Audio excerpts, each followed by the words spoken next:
Olá, pessoal! Hoje vamos falar sobre o ciclo de vida das angiospermas. Lembrando que este ciclo difere das gimnospermas em vários aspectos. Por exemplo, nas angiospermas ocorre fecundação dupla e nas gimno a fecundação é simples. Aqui, a polinização ocorre principalmente através de insetos e nas gimnospermas a principal forma é através do vento.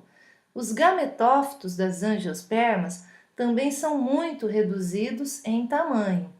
Após a fecundação, o ovário se transforma e forma o fruto, que não existe nas gimnospermas, mas é uma característica marcante desse grupo que iremos estudar hoje, que chama então angiospermas.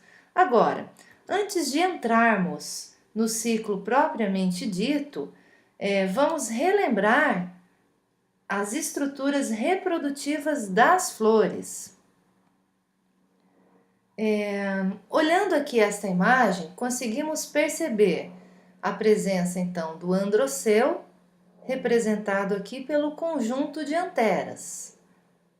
Aqui, essa parte amarela, antera, esta parte aqui em coluna, que faz a conexão do aparelho reprodutor masculino, chamado aqui então de filete.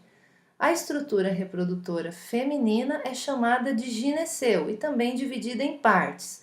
Aqui, esta região chamada de estigma, a região em formato de coluna chamada de estilete, a parte mais abaulada chamada então de ovário.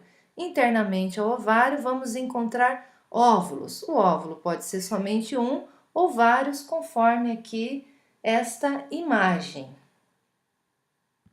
Vejamos aqui esta outra foto, conseguimos perceber aqui também as anteras, cheias de grãos de pólen, e aqui ao meio o gineceu, estrutura então representada aqui pelo estigma, onde se adere o grão de pólen, e aqui a coluna chamada então de estilete.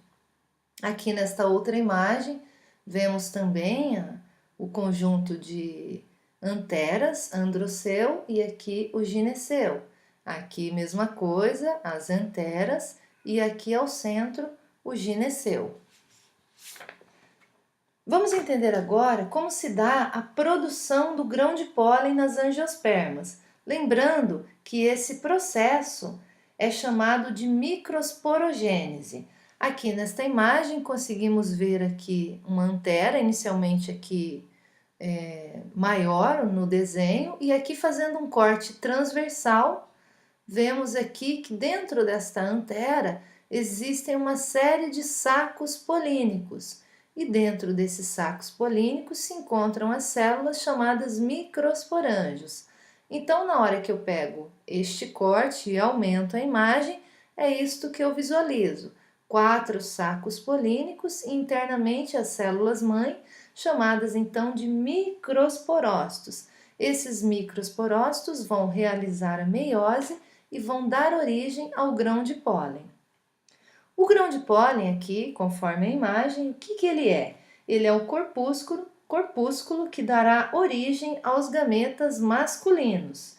Ele apresenta número haploide de cromossomos e, em geral, tem coloração amarelada, conforme o que vemos aqui nesta imagem, ao observarmos a abelha cheia de grãos de pólen aderidos ao longo do seu corpo. Lembrando que a forma do grão de pólen é variável, mas geralmente é arredondada ou ovoide. Varia também em tamanho, chegando a ter de 20 micrômetros até 250 micrômetros, quando estudamos então grãos de pólen maiores. O grão de pólen possui parede externa. Essa parede externa é resistente, chamado de exina, que tem como função proteger o pólen. Ela é composta de esporopolenina e às vezes pode ser também lisa, mas de modo geral vai apresentar configurações variáveis. Lembrando que a exina é notavelmente resistente, vai formar então ornamentações na parede que são usadas para a identificação de espécies. O grão de pólen forma também internamente, aqui representado pela coloração mais vermelha, uma parede interna chamada de intina, que é composta por celulose e pectina, e tem como função auxiliar na formação do tubo polínico. Agora vamos falar da megasporogênese. A megasporogênese é a formação do megásporo dentro do nucelo. Aqui conseguimos ver então a estrutura reprodutiva feminina, o gineceu, e aqui a região então do ovário. Fazendo um corte para observar então internamente o ovário, vemos aqui o óvulo. Então esta região amarela aqui da figura é exatamente o nucelo. Dentro dela vai estar aderido, então, ou vamos encontrar o megasporângio, ou também chamado de ginosporângio. Então, o ginosporângio é aquele núcleo que vai passar, então, por transformações dentro do óvulo. Então, esta célula aqui destacada em vermelho é o megasporócito, que vai realizar, então, a meiose e vai formar, então, 4 megásporos. 3 vão ficar mais próximos da micrópila e se desintegram. Para quem não lembra onde está localizada a micrópila, é nesta região aqui, na abertura do óvulo. Aí mais distante, a célula mais distante da micrópila, se desenvolve no megagametófito ou ginósporo funcional. O megásporo, ou também chamado de ginósporo sobrevivente, ele realiza 3 mitoses e vai formar 8 núcleos que se dispõem tipicamente no interior aqui do nucelo. Os núcleos são a oosfera, que é esta primeira célula aqui, na verdade é o gameta feminino, acompanhada de 2 sinérgides. Também aqui ao centro temos 2 núcleos polares que vão fecundar com o gameta masculino, e aqui no outro extremo as 3 antípodas. Então, o conjunto e essa organização com esses 8 núcleos vão formar então o gametófito feminino ou saco embrionário. Aqui, só para a gente relembrar, com relação à polinização, ela é na verdade a transferência do pólen da antera para o estigma. Aqui nós vemos então uma abelha, ao tentar se alimentar do néctar da flor, ela entra em contato então com essa antera e o pólen fica aderido ao seu corpo. E quando ela vai para uma outra flor, leva então o pólen para o estigma de uma outra flor. Lembrando que as angiospermas, a polinização, ocorre principalmente através de insetos e aves. Aqui, para a gente fazer uma associação, na hora que ocorre então a polinização, esse pólen ele vai entrar em contato então com o estigma da flor. Então, em contato com o estigma, que é o aparelho reprodutor feminino, o grão de pólen absorve água e começa a germinar o tubo polínico. Aqui só uma ponta do tubo polínico e aqui maior, ó. Então, o tubo polínico desce através do estilete da flor por canais já existentes ou vai digerindo o tecido condutor em direção ao ovário. Após ocorrer a penetração do tubo polínico no óvulo, o nucelo vegetativo se degenera, que é essa região aqui do nucelo, e o que vai acontecer? O núcleo reprodutivo, que é esse núcleo que está vendo aqui, realiza mitose e vai formar 2 gametas masculinos. Os 2 núcleos espermáticos penetram no saco embrionário e um deles se funde com a oosfera, que é esse gameta feminino, e vai formar então o zigoto 2N, que dará origem ao embrião e posteriormente à semente. Fica localizado dentro da semente. O outro núcleo, o outro gameta masculino, se funde com os núcleos polares, aqui chamados como célula central, e vão formar então o albume ou endosperma das sementes, que é um tecido então triploide. Aí a semente, ela vai se originar então do óvulo fecundado, aqui temos uma imagem da semente, e o fruto vai se originar então do ovário em desenvolvimento. Então, o embrião aqui, ele é originado da união da oosfera mais um núcleo, um gameta masculino. Aqui, para a gente entender a formação do núcleo, aqui é o ovário de uma flor representado, aqui ó, 3 ovários, na verdade, representados, ou melhor, corrigindo, este é o ovário aqui maior e aqui 3 óvulos representados. O óvulo cresce, dá origem ao fruto, o fruto é a vagem.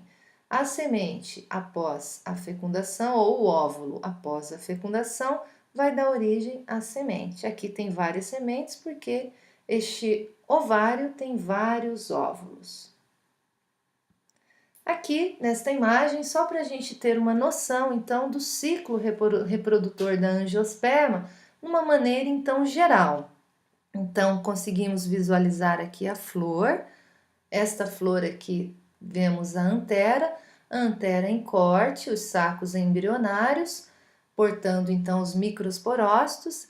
Esses microsporócitos vão realizar meiose e produzir, então, o grão de pólen.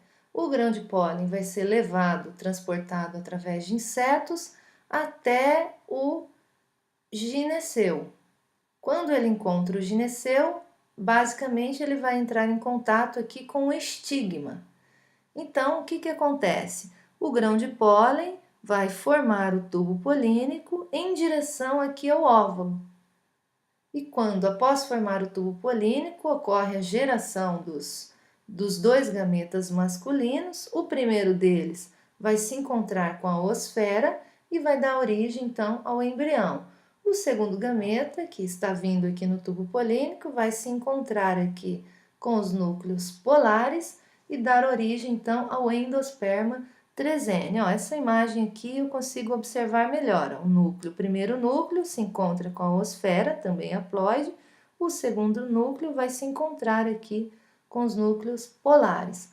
Então, desta união, nós temos o surgimento do embrião 2N, esse tecido aqui em amarelo envolvendo o embrião, que é o endosperma triploide, e toda a região do óvulo crescendo, formando então o fruto.